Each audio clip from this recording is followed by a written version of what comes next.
Hello, this is Elizabeth. I am the Catholic Lady, and we are reading Great Lion of God by Taylor Caldwell. We are up to chapter 46, and because this is such a long chapter, I'm going to break it up into two, possibly three segments. So we'll begin. Chapter 46. "Our dear and glorious physician!" exclaimed Saul, and he could not have enough of embracing the Greek. "What a rapture to our eyes you are! When did you arrive? How goes it with you, my dearest friend? You appear tired, even ill. What? Have you been straining yourself too mercilessly among the heathen?"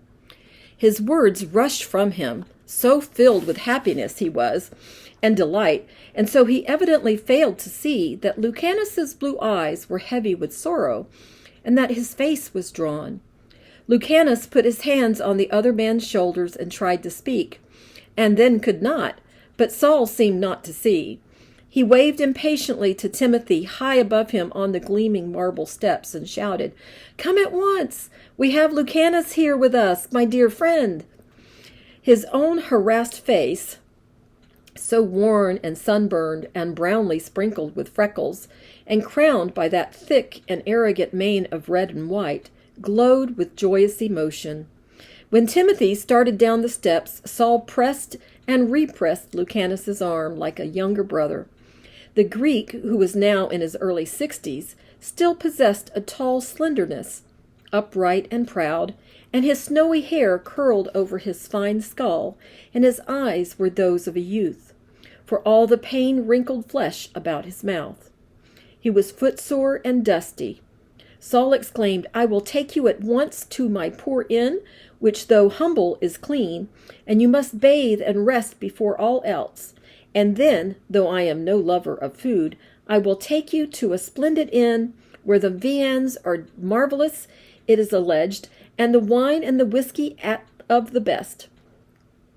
"Saul," began Lucanus in a low voice, and then halted as Timothy joined them, and the listeners began to stream past them with curious glances, recognizing Lucanus as a Greek. Some vaguely recalled him from their younger years as a physician who had lived in Athens from time to time, and saluted him politely, a gesture he returned. But he appeared both distraught and excessively tired. Young Timothy had never seen him before, though he knew him at once as a Greek, and he looked back artlessly at Lucanus, who gave him a brief, though thorough examination with eyes that could not be deceived. "Our Lucanus, the evangelist," shouted Saul to his young friend. And Lucanus and Timothy embraced and said simultaneously, "May the peace of Christ Jesus be with you." And Saul stood and beamed at them, his weariness gone, and then he walked between them, linking his arms with theirs, and led them the long way down the Acropolis, past the many temples and the gardens and the fountains and the colonnades. He never ceased to utter cries of pleasure and squeeze the arms he grasped, and he laughed like a boy. An intensely intuitive man, his joy apparently prevented him from immediately knowing that Lucanus was silently distracted.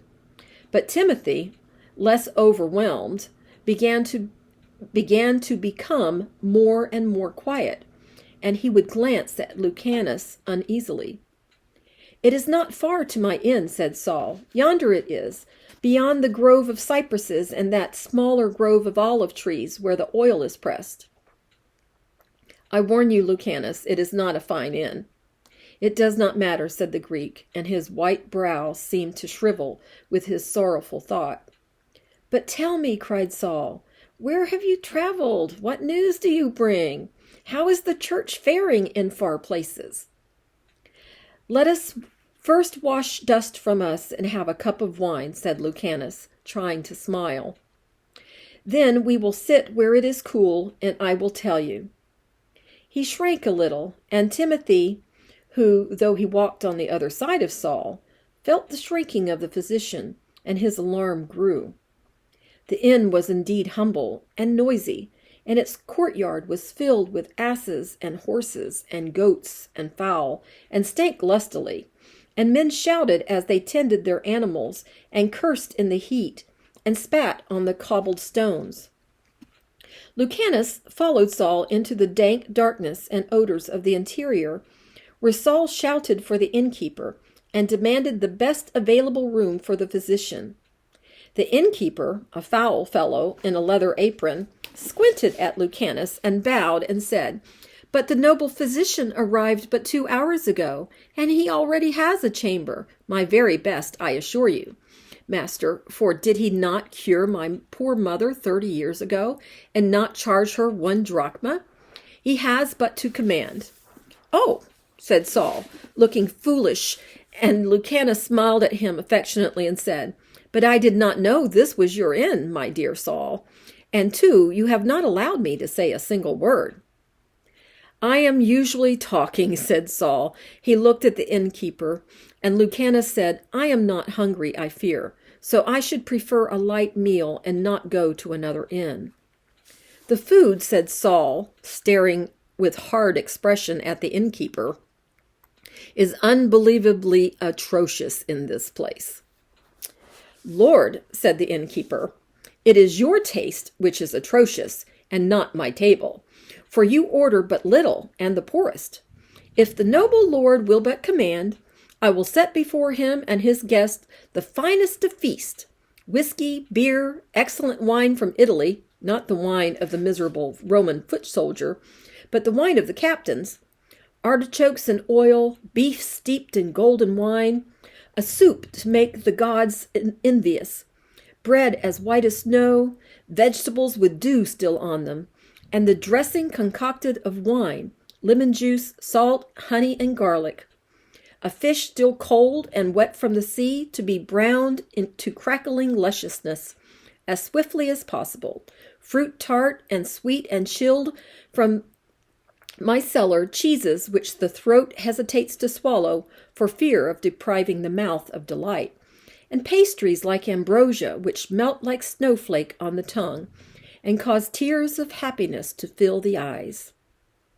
"Aha," said Saul, disbelieving, "and from whence will come these treasures?" The innkeeper shrugged and winked and laid his dirty forefinger along his nose.